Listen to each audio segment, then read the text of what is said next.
Good morning. Good morning. Good morning. Morning. Hi, everyone. Morning. Morning. I think we're just going to wait a little bit while people are coming in from the waiting room, and then we'll get started.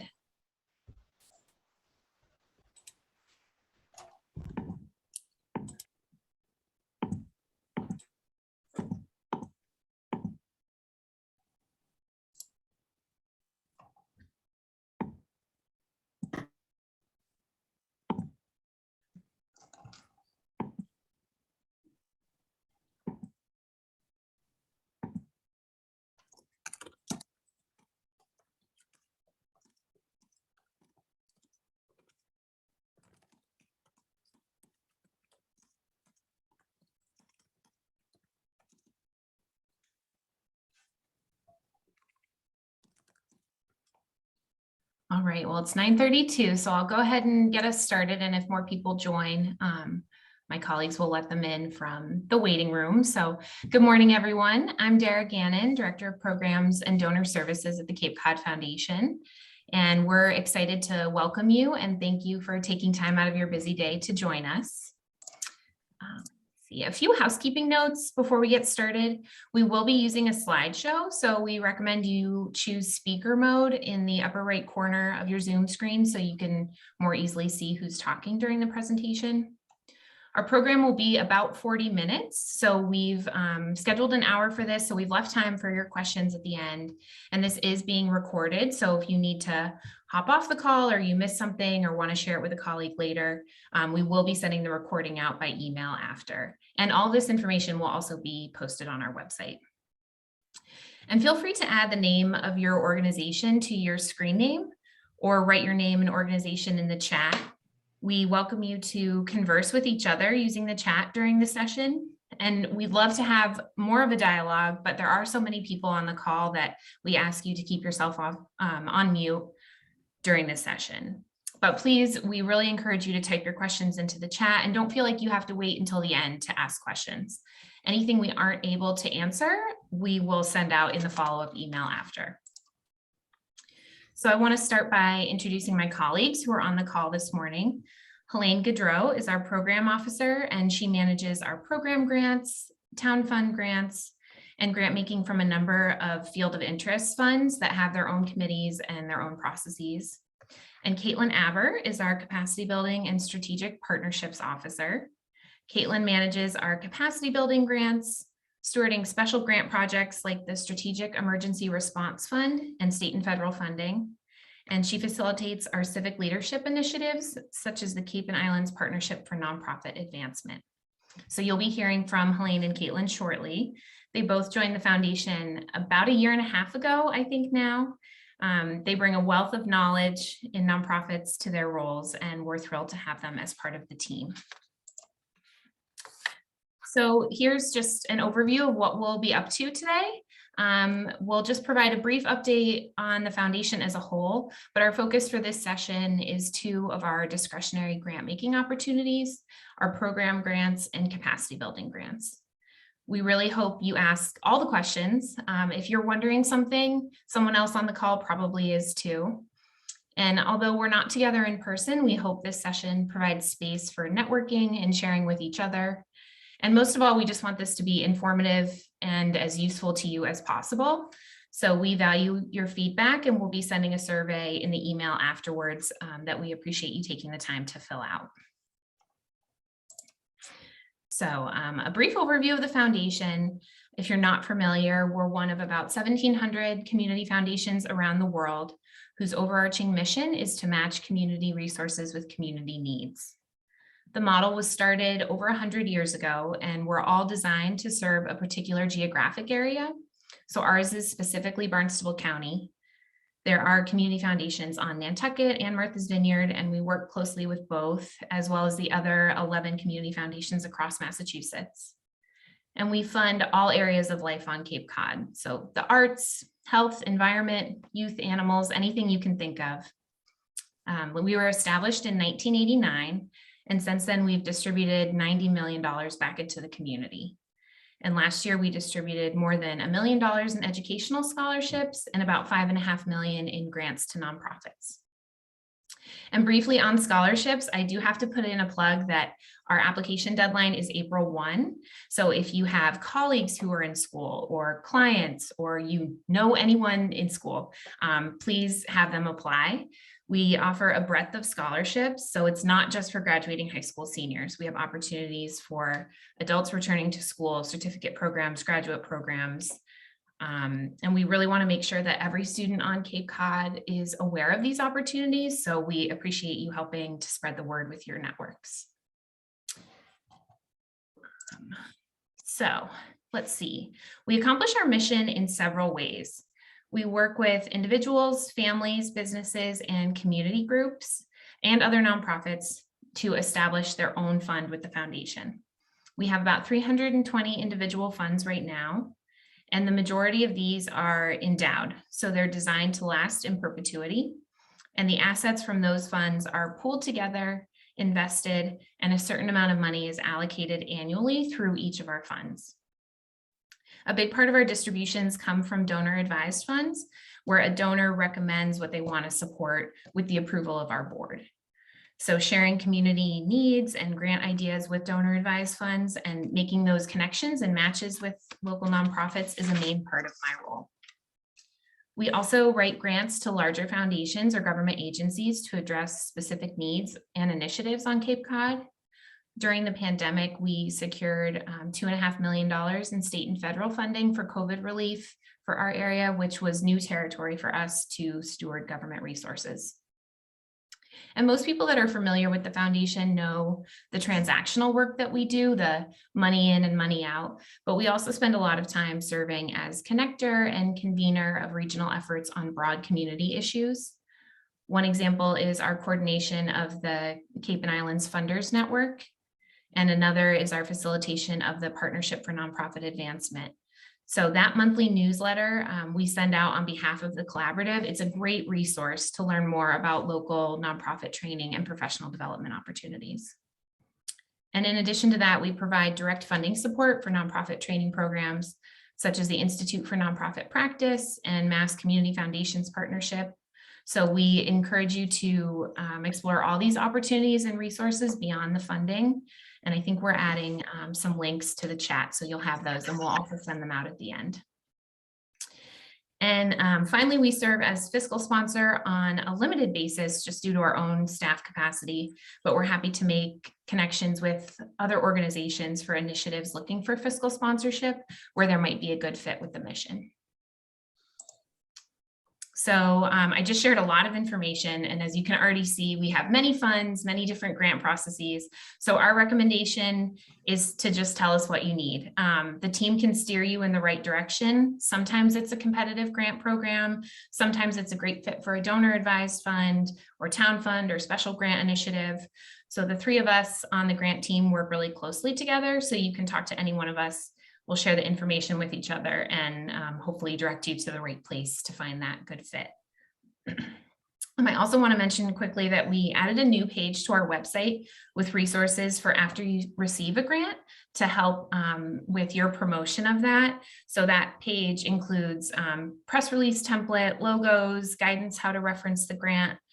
We have a lot of fun, so I know it can be confusing, but hopefully that's helpful. And finally, I mentioned on the last slide, we serve as grants manager for other organizations. So just briefly want to mention about the Kelly Foundation, because we do get questions about that a lot. We began a partnership with the Kelly Foundation at the beginning of 2020. They are a private foundation, completely separate organization from us, their own board, their own application process, and so on. But we provide the grant administration, the back office for them. So they have their own application, but they do use our online grant management system. So hopefully this collaboration helps, both of us be more efficient. We're leveraging economies of scale and grant making expertise, and also easier for applicants because you can have one conversation and be connected to multiple resources. So I've included a bit of information about their grants here on this slide, but more information is on their website at kellyfoundation.org. And with that, I'll pass it over to Caitlin to share an overview of our discretionary grant programs. Wonderful. Thanks, Dara. Good morning, everyone. So the foundation offers 3 core discretionary grant making programs that are accepting requests from the community. I say discretionary because committees of the foundation, with approval and guidance from our board, have discretion over how these pockets of funding are used. Many of our discretionary funds are earmarked for certain purposes or fields though a small amount are unrestricted. Our discretionary grant making programs include our program grants, targeted capacity building grants, and our town funds. The first 2 are the focus of today's session. And let's start by diving into eligibility for funding. Our primary geographic area is Barnstable County, but some of our funds support the islands. Our grant making is broad and supports all areas of our community. We predominantly fund 501c3 charities with some exceptions, such as municipalities, civic organizations, schools, and faith-based organizations. If your organization is not a 501c3, we encourage you to read through the grant guidelines on our website and see if you qualify, and contact us if you're unsure. So our staff initially screens applications for eligibility and completeness, and grant committees evaluate eligible applications and forward their recommendations to the foundation's board of directors for final approval. Applications are evaluated based on community need or opportunity for proposed work and clear objectives that relate to the applicant's organizational mission. We strive to be equitable in the distribution of grant funding based on community need. Applications are also evaluated based on evidence of the organization's ability or experience to implement the proposed work, and also a thoughtful, practical work plan for achieving objectives and sustaining the impact. The review committee also takes into account the health and capacity of the organization, staff, and volunteer leadership to complete the work. We recognize that some grant proposals may involve work that has never been done before. And if that's the case, we take into account whether the organization has the foundation or partnerships necessary to implement the project. Other considerations include the organization's financial health and budget, like balance and diversity of funding strategies and ability to leverage resources. Lastly, applications will be evaluated based on having a clear and well-scaled plan to measure the impact of the proposed work. Overall, it's a good idea to clearly address these areas in your application. We also have general grant writing tips on our website that may be helpful to review too. Now I'm going to pass it over to Helene. Thanks, Caitlin. Good morning, everyone, and happy St. Patrick's Day. Can't be any better way to celebrate than talking about grants with us. So at this point, many of you might already be familiar with our online grant management system. Competitive grant opportunities at the foundation are processed through this system. We use it for applications, for award letters, decision-making, and follow-ups like grant acceptance forms and reports.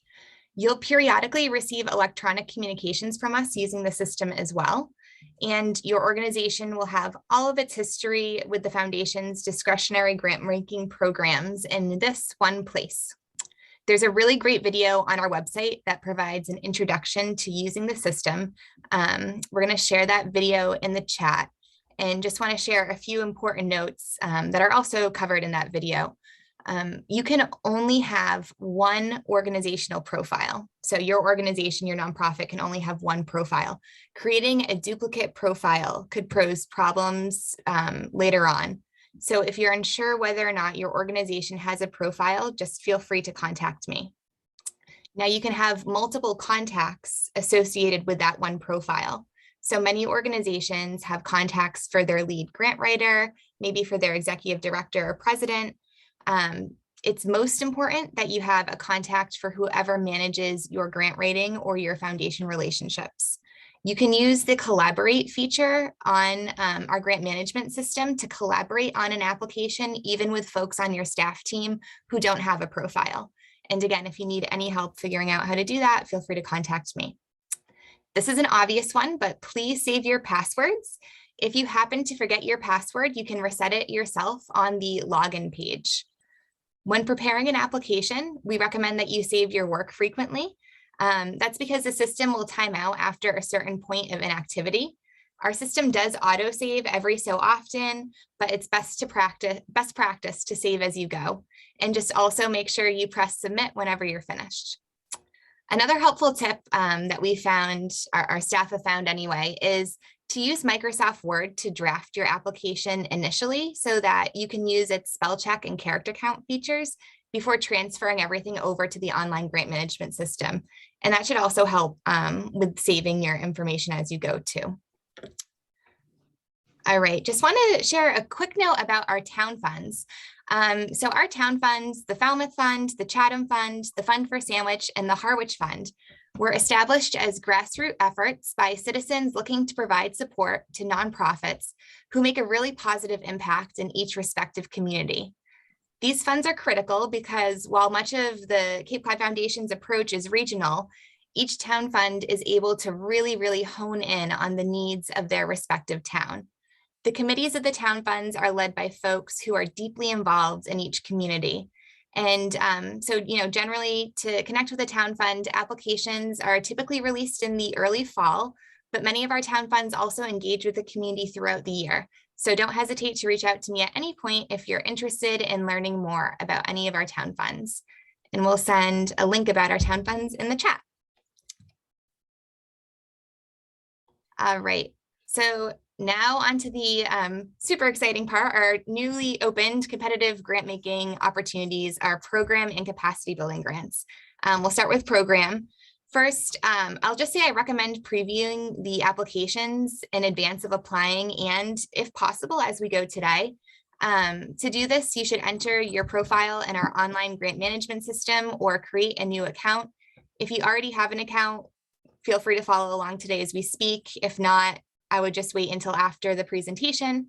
We will not be going through the applications question by question today. Instead, we'd like to use this time to provide an overview and to preempt some frequently asked questions. Our program grant process looks largely the same as last year. Program grants will support or strengthen projects and programs that are already in existence or that might be in planning, development, or pilot phases.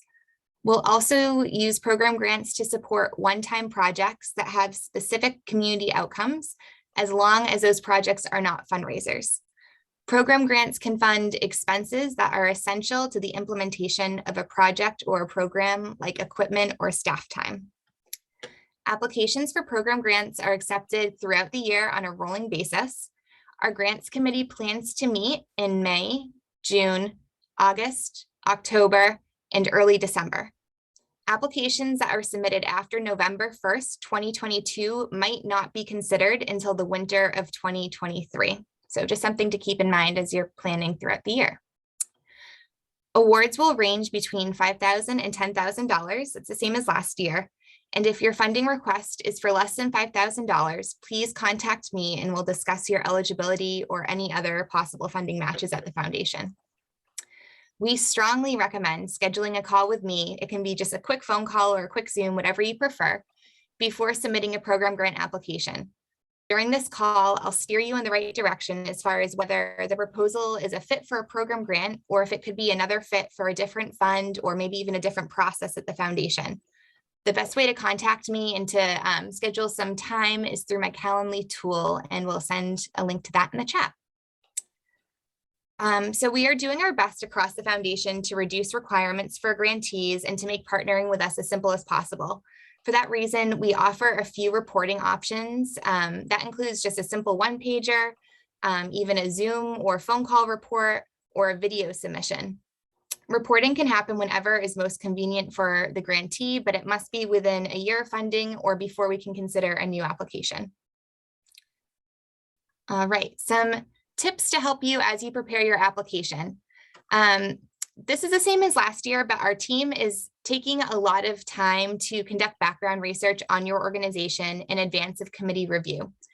You'll notice that our applications no longer ask for information like your mission statement, board letters, 501c3, or sorry, board list and 501c3 letters, any of that organizational information.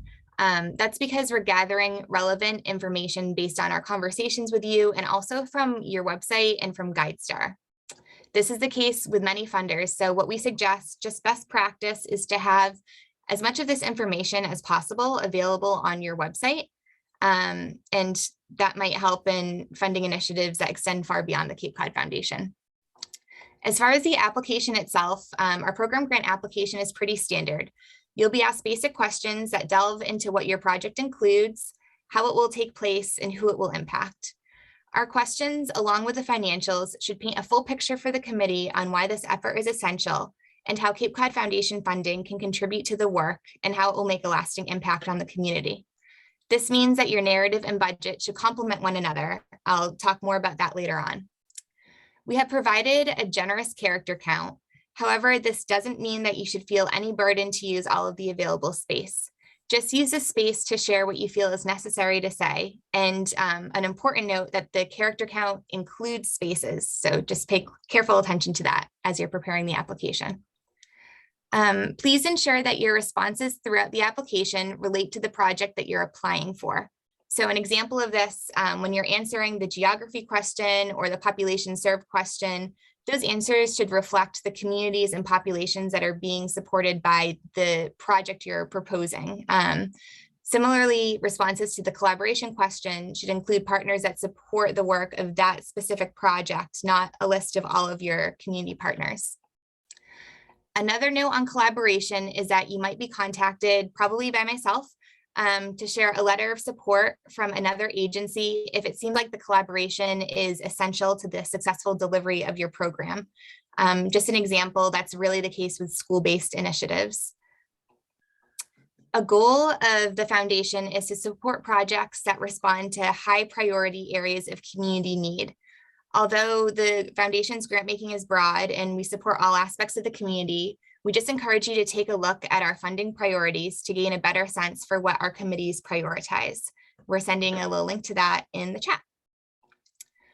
Another central goal of ours is to learn about organizations who are effectively incorporating values of diversity, equity, inclusion, and belonging in their mission, operations, and throughout their programming. For program grants, we're really interested to learn how your program incorporates diverse perspectives, how accessible your services are for communities across the region, and how your staff teams are equipped to work with diverse populations. A stumbling block for many organizations is around that impact and evaluation question. I recommend that you consider your response to the impact and evaluation question both qualitatively and quantitatively. So for example, how many clients would be served, and then think about how deep the impact is on each client. You might also consider what marks you hope to reach throughout the year for those you serve and for the program as a whole. And then maybe larger scale, consider how the community would change as a result of your work. So feel free to include both data-driven and narrative components in this response, and feel free to contact me if you're having any trouble.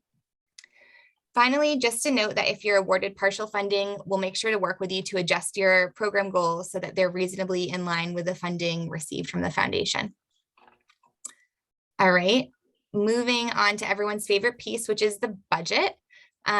This is a note that relates to both of our capacity building and program grant applications. So the foundation is using the Philanthropy Mass Common Proposal Budget Template. That's because we're aware other funders also use this form. We're just going to send a link to that form in the chat. And we're really hoping this means that you're able to reuse program budgets with only slight variances rather than recreating a new one for us. Our dream is for all funders to share a common template, and we're really getting there, or we're hoping to. We have shared a link to the template in the chat. It is on the page and it's under budget template. I recommend opening it now so you can follow along as I go if possible. As I mentioned earlier, your budget should reflect the application narrative. Budgets can be another stumbling block for many applicants, so they're typically an item of importance for our committee. A few notes. You'll need to complete the first two columns on that template. The columns are entitled This Request and Project Budget. You might also complete the third column, organizational budget, if that's easy for you, or instead you can provide your organizational budget by uploading your unique budget that you have pre-prepared separately, whatever works best for you. Make sure to include income and expenses so our committees can see the full picture of the proposal and so they really understand how the foundation support fits in. This might also help us to potentially address other funding gaps that you have. So the income on the this request column should only include the income that you are requesting from the foundation. Maybe that's like $5,000, $10,000.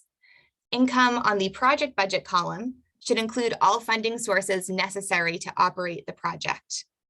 Then going down to expenses, the expenses on the this request column should include expenses that you would like the foundation to cover specifically. Expenses on the project budget column should reflect all expenses that are necessary to operate the project in its totality. We do not have a limit around overhead or administrative costs at the foundation because we know that these expenses are essential to you accomplishing your mission. So we encourage you to include these in your budgets. That might include staff time or equipment. Feel free to itemize the budget as much as you'd like, but know that we truly trust organizations to use funding as appropriate to implement the project or program. So you can leave some line items very general like staffing or equipment rather than breaking down specific staff salaries or specific equipment costs. We are making every effort to be less prescriptive about what funding might be used for within your overall program budget. We also provide a video on our website that dives deeply into the budget. I would strongly recommend viewing this video if you have any lingering questions before submitting your budget. We're going to send that video in the chat and you can always contact me if you're having budget issues. So with all of that, I'll switch it back over to Caitlin to talk about capacity building. Thanks, Elaine. So let's dive into talking more about targeted nonprofit capacity building grants. And just for the sake of brevity, I'm going to refer to this as our capacity building grant program moving forward. So we recognize organizations need financial support to improve their systems and operations, which in turn strengthen their ability to serve their community and clients. And we know that both program and capacity building funding is particularly important now since the demand for services has grown and service delivery models may have changed due to the pandemic. The foundation defines capacity building as intentional efforts to increase organizational ability to effectively fulfill its mission and build long-term sustainability. This is accomplished through strengthening an organization's core systems, skills, resources, knowledge, operation, and management practices. Our capacity building grants program is intended for strong Cape Cod nonprofits that are at a point of critical change or growth and have already assessed and identified an organizational need. And they simply need the resources to implement a project to address that need. Just like last year, capacity building grants will generally be $15,000 to $25,000, and there will be a letter of inquiry, or LOI for short, and that's going to be due on April 14th. This LOI isn't actually a letter, and that's really important to note. It's simply a brief application in our online grant management system. On May 6th, we'll let applicants know if they are invited to apply for the full request for proposal or RFP. And the RFP will be due on June 2nd. And then we'll make grant award announcements on June 17th. Capacity building funding will support equipment, staff, consultant fees, or other expenses essential to implementing a project. It will also have a peer education cohort component for executive directors to participate in a peer learning network meeting with other grantees. And this will include an initial kickoff meeting and then quarterly 2-hour meetings throughout the year. Grantees can also choose to designate a different staff member to participate in these meetings if that's more appropriate.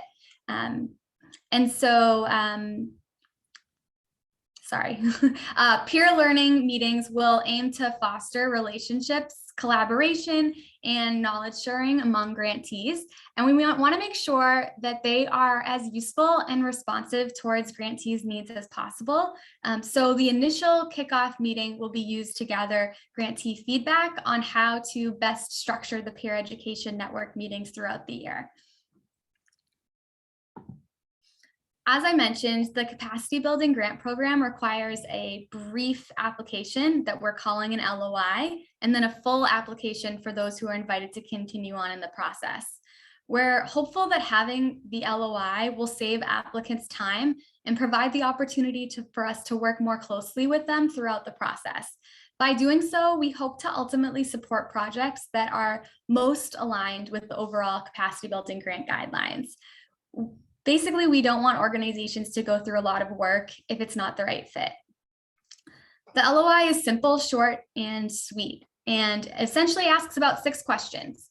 You'll then be asked to share some information regarding the project budget and population served.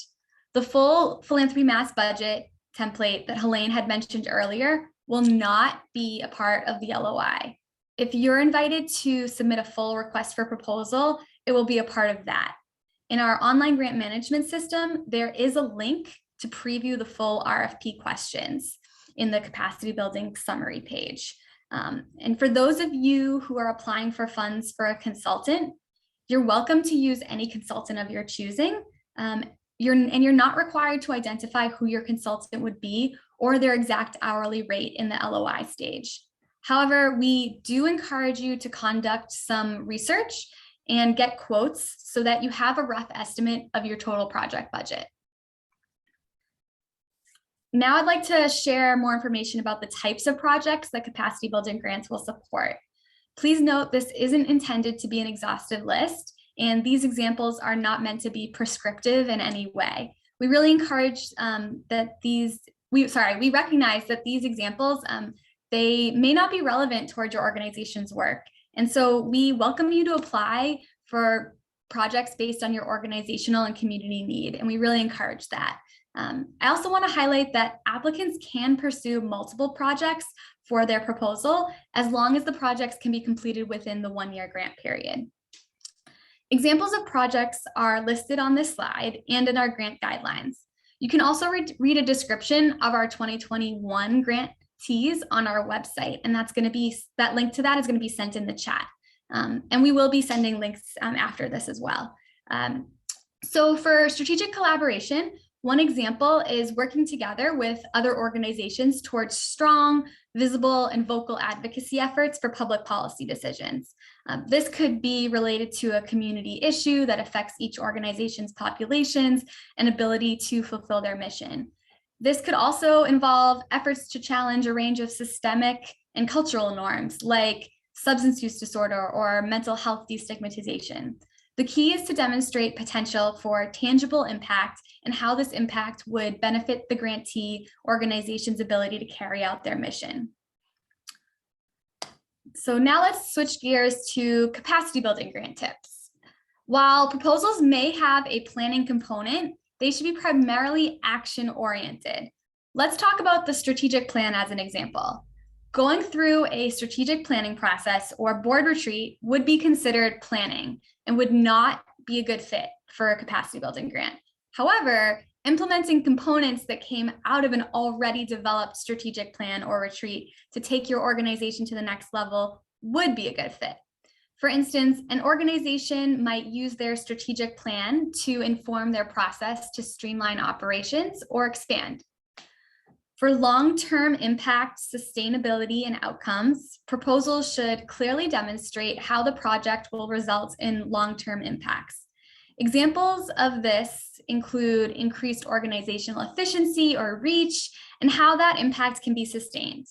They should also have clearly identified expected outcomes and evaluation processes to measure that impact. Priority will be given to proposals that demonstrate strong collaboration and cross-sector partnerships, but depending on the project, this is not a requirement. So we know this is a lot of information, and given that, we ask applicants to meet with us before applying. The goal of this is to allow time for the foundation staff to weigh in on whether the project might be a good fit for the grant that you have in mind, so that you can make an informed decision before spending really valuable resources on the application. We are really grateful for your time spent participating in this information session today. We strongly encourage you to take a look at our grant guidelines, tutorial on how to use our online grant management system, the philanthropy mass budget, and overall information on our website too, so that when we do meet, we can really zone into the meat of assisting you rather than answering questions like when the grant deadline is and things like that. This way, we have as much time as possible to support you. Our contact information is on this slide, and it's being sent in the chat, and it's also written to the grant guidelines. Helene is going to be the best point of contact for program grants, and I'm the best point of contact for capacity building grants. Dara, Helene, and I work really collaboratively, and we'll also be operating together behind the scenes to support all of you. So there's no need to meet with each of us individually. We want to save you time. If you have any questions, we advise you to email us. And if your specific question is related to GLM, our online grant management system, then Helene is the best staff person to contact. It's most beneficial for you to email her directly with a screenshot and details on what you're having an issue with in our online grant management system. And if you would like to set up a meeting, the quickest way to do that would be to go to her Calendly link and select the time that works best for you to meet. And that goes for me as well for other questions for the capacity building grant. And by clicking the Calendly link, you're going to be automatically set up with a meeting with us via phone or Zoom. So last but not least, we really wanted to express again how grateful we are for your time participating in the session today. And we're going to use the rest of the time together to answer any questions that you might have.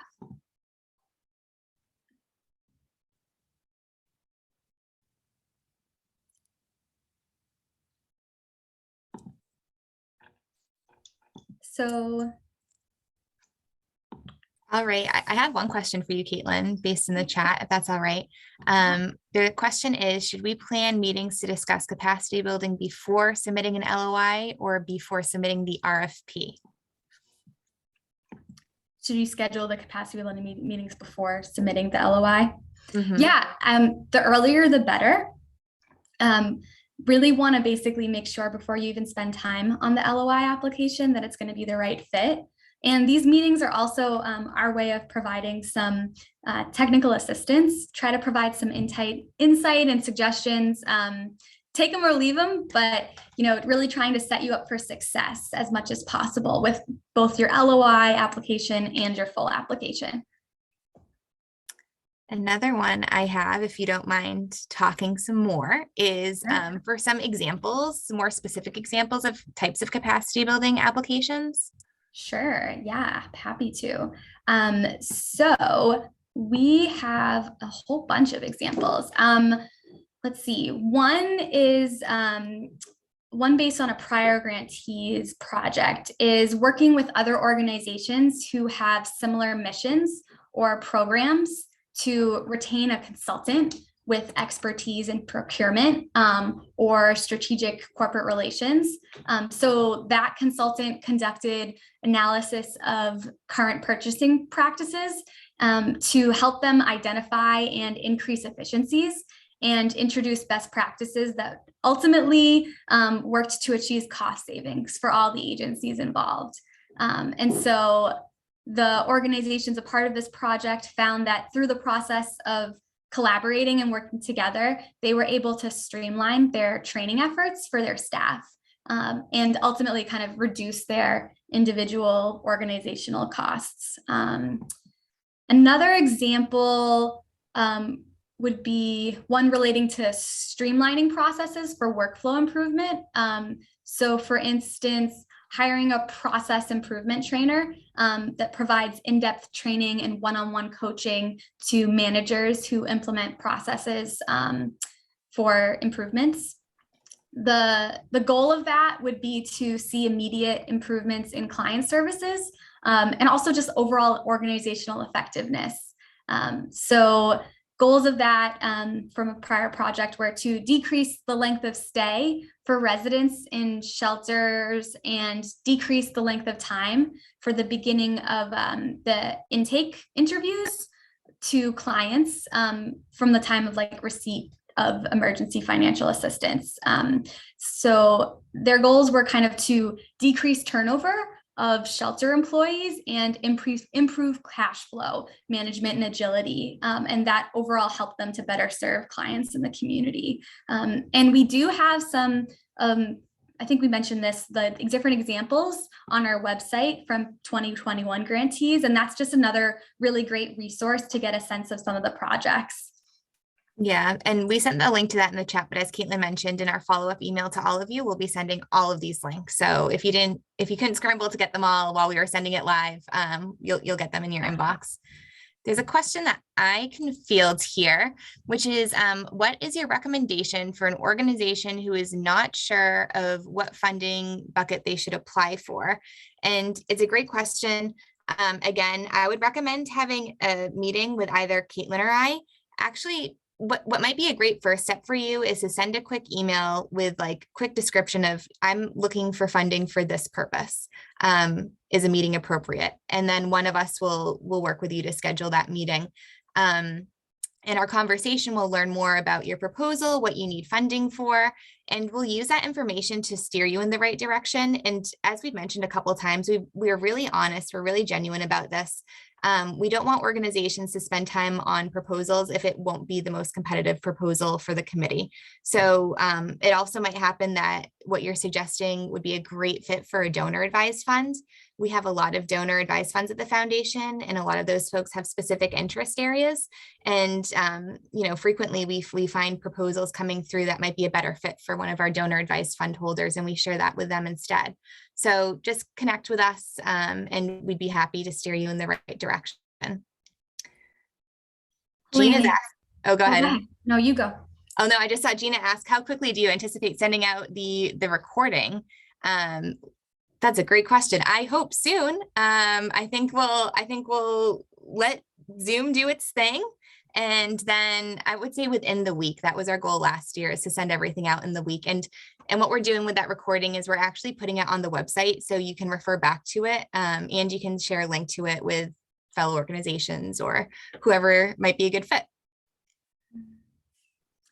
I see another question for program grants. Helene, could you give an example of a program grant that might involve a faith-based organization?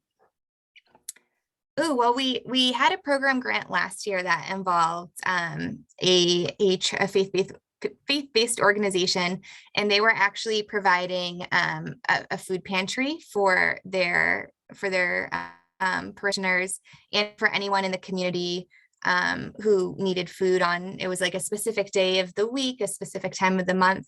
And so my recommendation for faith-based organizations is to ensure that the programming is accessible for all, regardless of faith or denomination. And, maybe just to schedule, again, sorry, I sound like a broken record, but schedule a conversation with me in advance to really specifically talk about what that project consists of. If it's like a general human services thing, like connecting folks in the community to legal services or connecting folks in the community to food or housing, those all sound like a great fit. If it's programming that is religious in nature, or there's any component of it that is specifically geared towards one religion, it might not be a good fit. So we'll just work with you to make sure that it is a fit. I see another question. What happens if you don't meet your goals? So often new projects are aspirational. That's a great question. And so we like to keep really active communication throughout the grant period. And so I think communication is key here. As soon as you might be realizing that the project might not be able to reach the intended success or goals, we encourage you to schedule time for a conversation with us. We really want to be partners in this work with you, not just sending a check.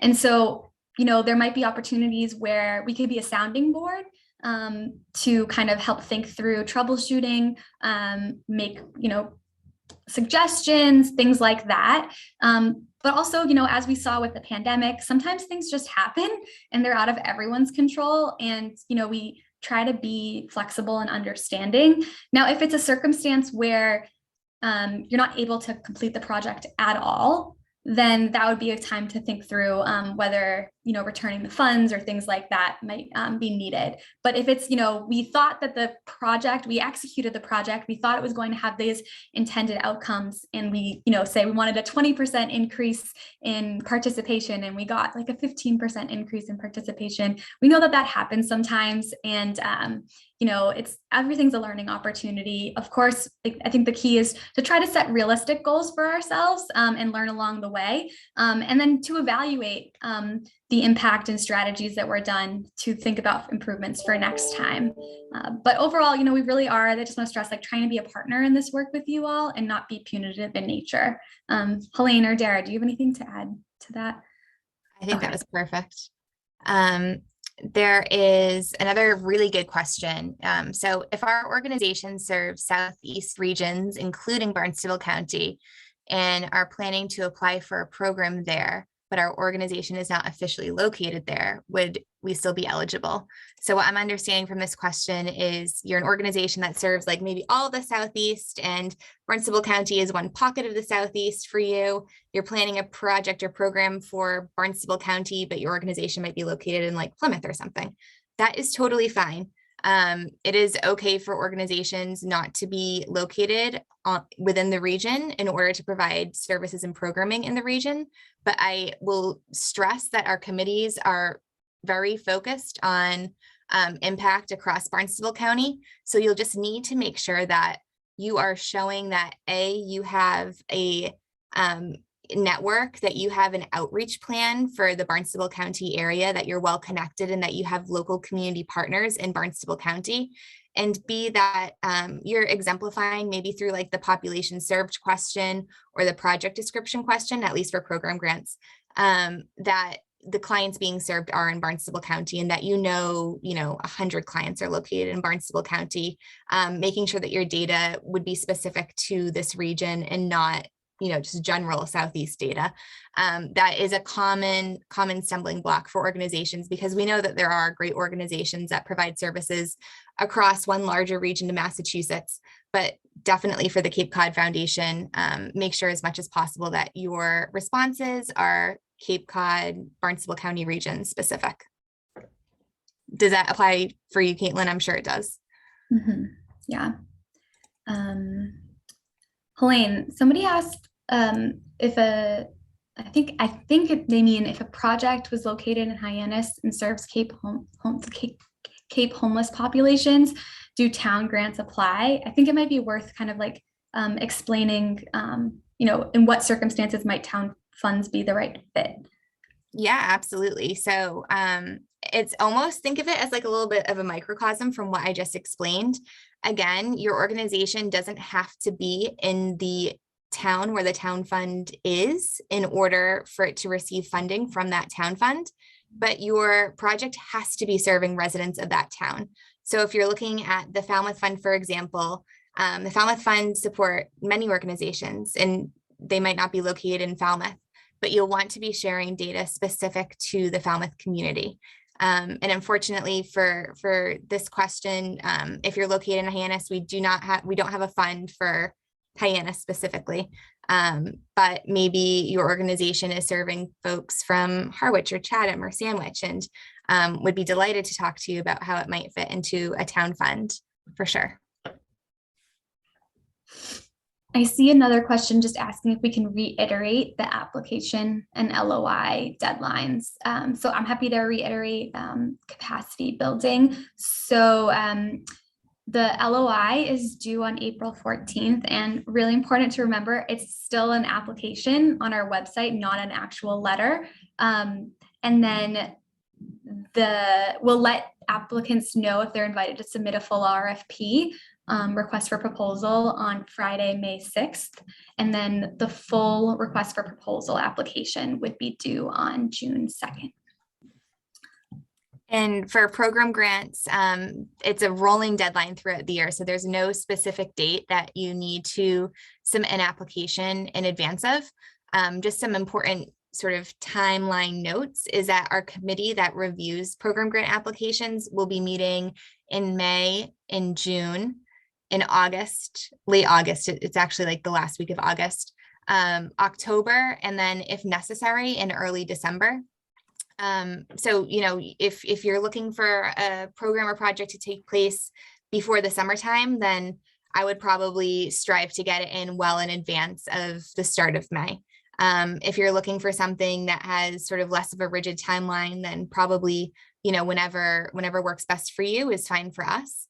Another note is if you have winter programming, and this did happen last year, you'll just want to make sure to submit your application before November 1st. And that's because it takes us a couple of weeks to get all the proposals together for the committee. It takes the committee a couple of weeks to read all the proposals.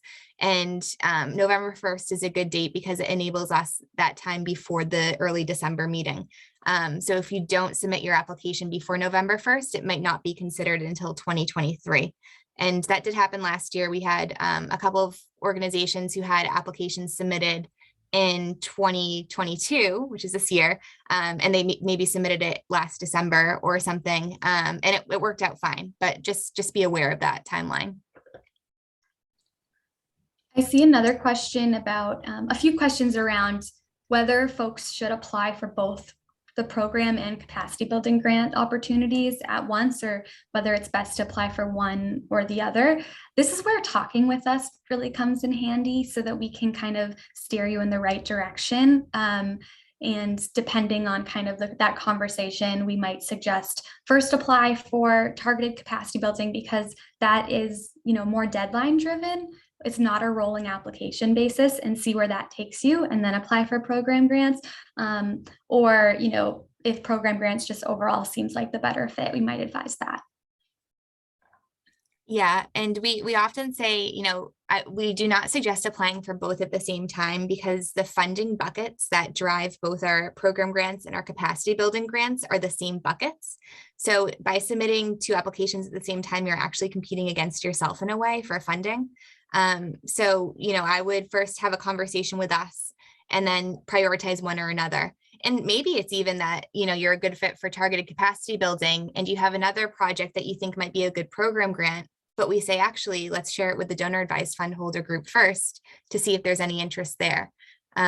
So, we have a lot of pieces to the foundation. It's like a giant puzzle, and we want to work with you to make sure that everything fits in as best we can. I have a question for you, Caitlin. Mm-hmm. The question is, are building renovations related to ADA accommodation something that might fit into capacity building funds? I think we can actually both answer that question because it could be potentially a fit for either program or capacity building. Mm-hmm. Yeah, I think that's where a lot of this is going to work for a broken record. Talking with us will come in because I think it also kind of partially depends on how you frame it all and what specifically you're applying for. There's like a fine line. We don't support capital campaigns, and sometimes construction can kind of be so great that it is a more of, if it's framed that way, it's more of that direction, which wouldn't be a fit. But if it's thinking about equipment or things like that, then that would be a fit. And I think it's, talking it through more around how to best set you up for success for this application. So more conversation would definitely be part of this. And like Helene said, that could also be a program grant. I think the main distinction, I would say that a good distinction between our capacity building and program grants is whether the project is for a specific program within an organization or whether it's going to support the organization's capacity overall. And that can extend to multiple programs within an organization. And so if the accommodations were only for a specific program within the organization or an initiative there, like a part of the building that's only used for that, then I'd say it's probably a better fit for program. But if it's like the entry point or something like that, common sense tells us would help strengthen the organization's mission to, broaden their reach for all programs, then that would be capacity building. But more conversation, I would advise overall for that one.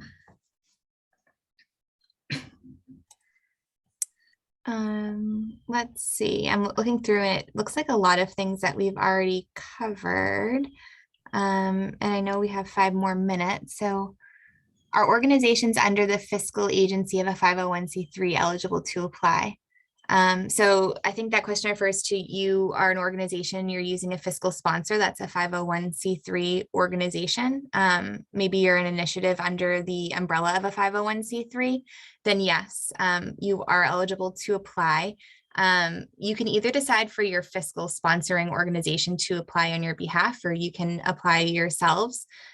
There's a section for both applications that provides, unfortunately, if you are working with a fiscal sponsorship, you have to answer more questions. That's a caveat. So there's a whole additional section that you and your fiscal sponsor will complete for both applications if you are working with a fiscal sponsor. Yeah, and I think there's like a question too within that around like, can both the parents agency and the fiscally sponsored agency both apply? And so, as long as they're for different projects, then I think let's talk about that more, but we don't have like a disqualifier in that respect, especially if it's kind of a different entity under the fiscal sponsor. Yeah, that's happened before. And generally speaking, it should be fine, but let's make sure that we're all in communication so we know. With like the grant management system, it might even be just a technical situation where we make sure that you have your one profile as the sponsored agency and the fiscal sponsor has a different profile. Let's just make sure we're all on the same page, but it should be totally fine.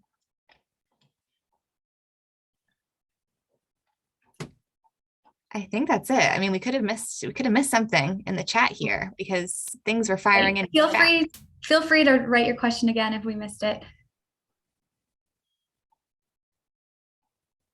Well, one of our donor advised.